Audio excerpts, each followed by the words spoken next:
Welcome to TartleCast with your hosts Alexander McKegg and Jason Rigby, where humanity steps into the future and source data defines the path. Oh, hello everybody. Welcome back to TartleCast.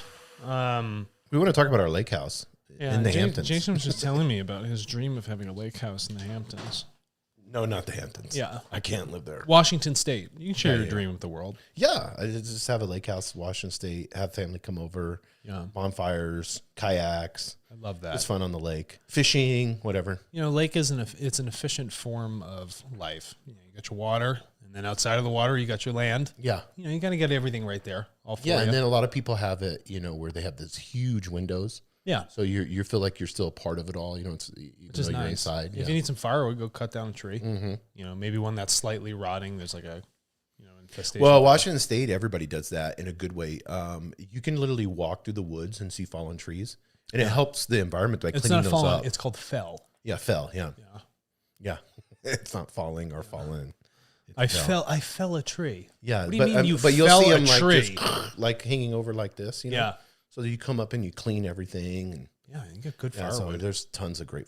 There is no better heat than a wood fireplace. When you got it radiates with your body. I don't know what it is. So nice. I love them. I love them. The Amish make some nice ones. Yeah, I've saw that. That's why I'll have to get one of those. I'm a sucker for fire, dude. I am too. Like wood stove, just all the time. Wood stoves, and you know what I really like is they in Russia they got this interesting design where on the bottom floor they have this a wood-fired stove and it's brick and it's got this mat and it's got a huge flume and then essentially the chimney runs through the center of the house, but it's open format and it's layered underneath all the beds in the sleeping areas. That's perfect. So it heats the entire house internally, so it can be like negative 30 out. And then you can also do your cooking where you remove like the iron, disc to get your spacing to release. Well, they even had that. What was those things that you put fire in on the bottom? They had them in kitchens and stuff like that, and they're really narrow. But you could put a fire in there and then cook on top of it. That's what I'm talking about. Yeah, and it had a small little... It was a blend of that with the chimney and heats the whole house. Yeah, that's amazing. So cozy. Dude, it was like... Because we had a wood stove when I lived in Washington State. And we, I would cut 8 cords of wood every year. I love it. And I literally, once I figured out the stove, like I studied the stove and got like all the drafts figured out perfectly. That. Yeah, dial it in. And so once you got a nice bed of coals... on the bottom. All you got to do is just barely open the door and then put one piece on it. And then I got a stove that would hold, I could almost take like this, I don't know if people could see it, this big of a log. Yeah. Not even split and put it in there and it would last all day. That is my favorite. And you would see I got it where it'd be like perfectly and then the flames would just slowly flicker. Oh, it's just awesome. Radiating this. I mean, you'd get to like, I'd be like, holy smokes, I got to open a door. Yeah, like it's getting hot in yeah. here. I love that. I love the whole event. I know we're a little off topic. I love the whole event of the manual labor of chopping wood. Yeah. Oh, there's something better. Yeah. Something just that sort of manual task. Yes. Yeah. Feels so good. It's probably, I do a lot of thinking all the time. And I think it's like a nice balance for me to go out and just like, wow, I just blasted that piece of wood in half. 2 things I love being on a tractor and like tilling the ground and stuff like that. Tractors are so much fun. Tractors are fun. Yeah. And it's that same thing. You're just kind of watching, moving the levers. Yeah. And then also rototilling's really fun for me. Yeah. Even if I'm having to hold a rototiller. I like weed whackers. Yeah. And weed whackers. Yeah. All that. And then, riding lawnmowers, those are all fun. But there's nothing better than chopping wood. No. And it's great physical exercise. Yeah. You're like kettlebell swinging almost. I get instant gratification of chopping wood. Yeah. With thinking and doing other things, it takes time when you're involved with a lot of people that are, towards a certain cause. But when you chop wood, it's like, yeah, 4 pieces of wood. Yeah. And I did that. It happened right now. And then you're like trying to figure out, how to stack it perfectly. Yeah, because I want the right amount of air to move through and I want the water to get yeah, exactly. I used to take the ends and then I would stack it like this, Yeah. And then in the begin so that it would create this but you have to find the perfect pieces so it's stable. And then I put all the wood in there, and then it's like a natural, you get that airflow through there natural in the summertime. Yeah. It's done. It's drying it out. Mm-hmm. Love that. Well, especially here. That's the Lakehouse life. And we have this, I don't know if you call it a white paper or I think it is a white paper. It's a technical white paper called the Lakehouse. It's a new generation of open platforms that unify data warehousing and advanced analytics. So to make this simple, we've had data warehouses, so where they just take the data and they just, store it, just keep it there. So it becomes stale. And it's also hard to remove that data from the warehouse. And maybe some warehouses, like consumer products, they'll only store certain items.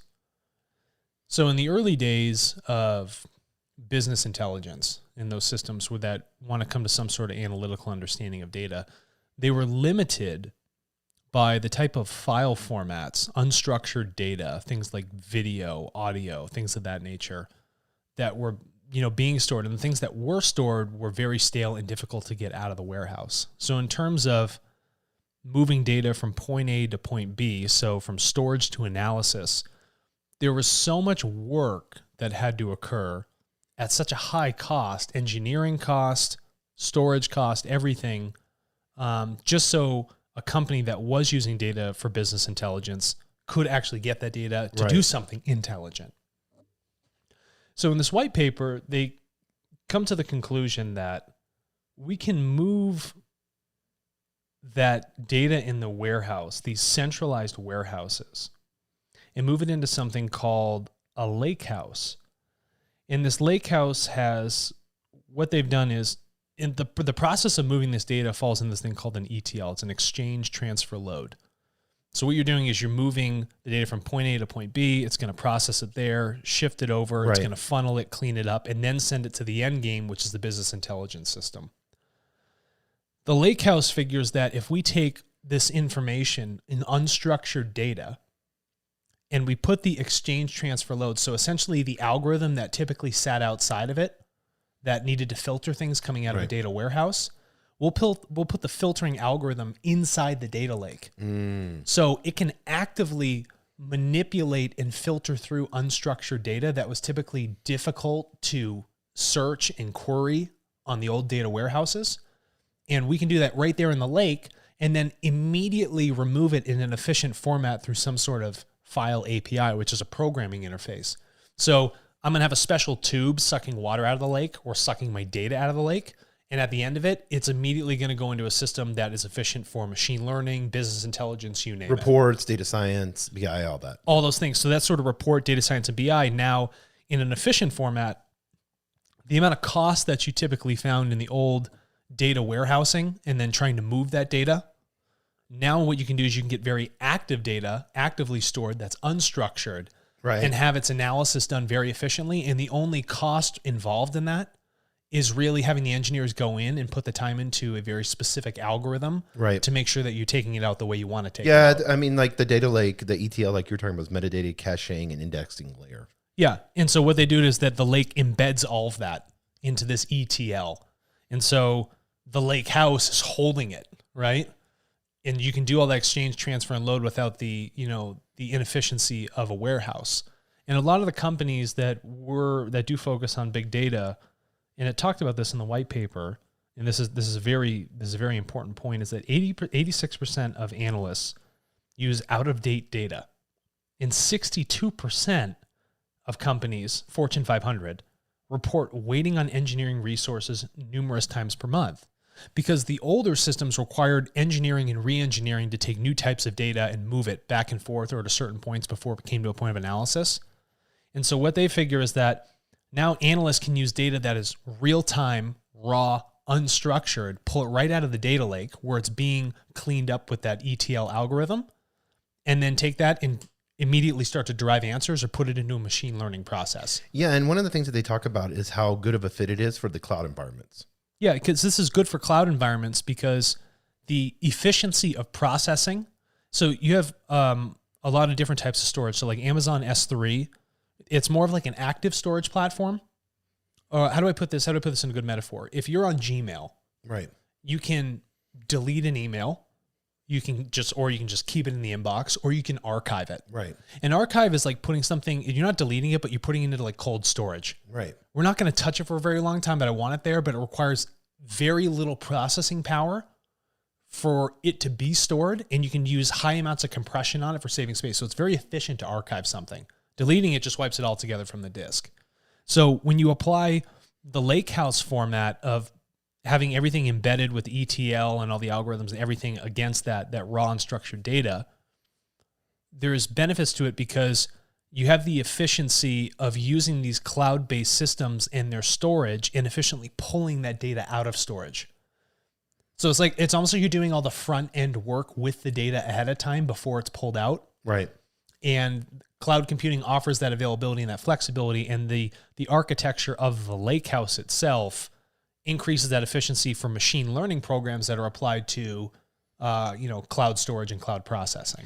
Yeah, and they were talking about I like the word in and of itself, Apache Iceberg, which started at Netflix, and how they were taking billions of objects, putting them per table. Yeah. And then being able, because you got to think about it. I mean, Netflix out of anyone, because I'm going to get real practical here. Netflix out of anyone. I mean, you're streaming in HD.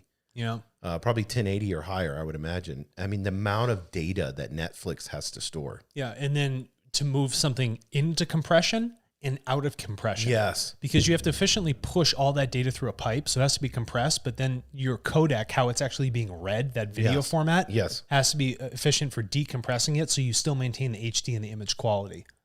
And so when you look at these lake houses, you have the preservation of that data, but being able to actively manipulate it and move it at a very efficient cost. The architecture isn't the two-tier complex architecture that we typically found with data warehouses before it got to the end of a business intelligence system. It's less complicated. It just kind of does everything in one single bundle. And so the efficacy of this white paper is saying that we can increase the efficiency of this separation of storage and computation, and we can make it cheap and effective for anyone that's using a machine learning application or business intelligence.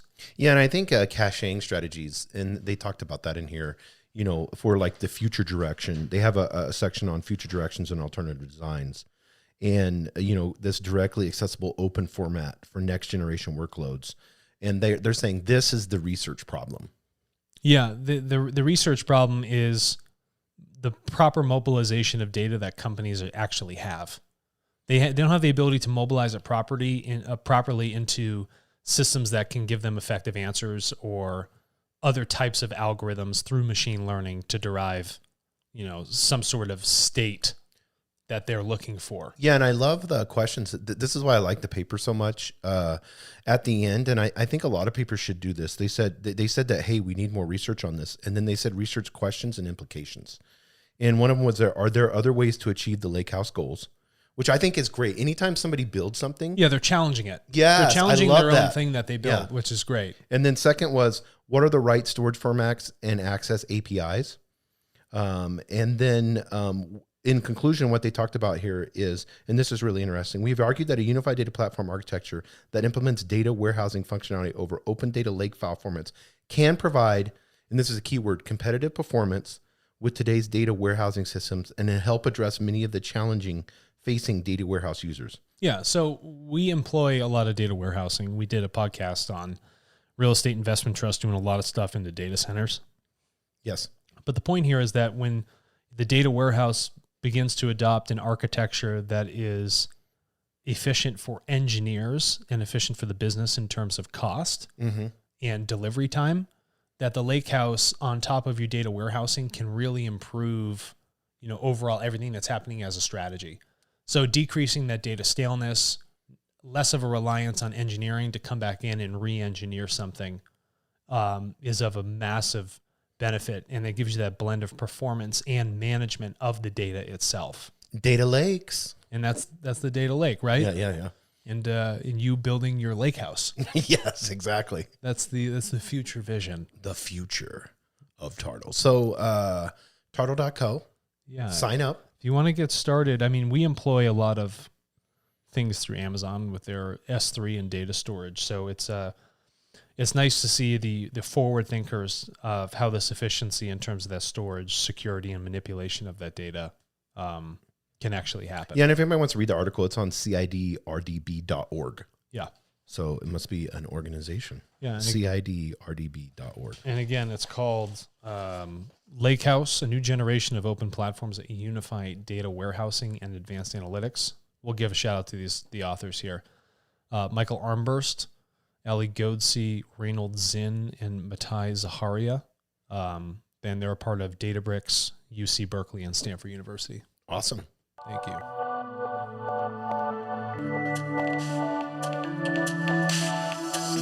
Thank you for listening to TotalCast with your hosts Alexander McKegg and Jason Rigby, where humanity steps into the future and source data defines the path. What's your data worth?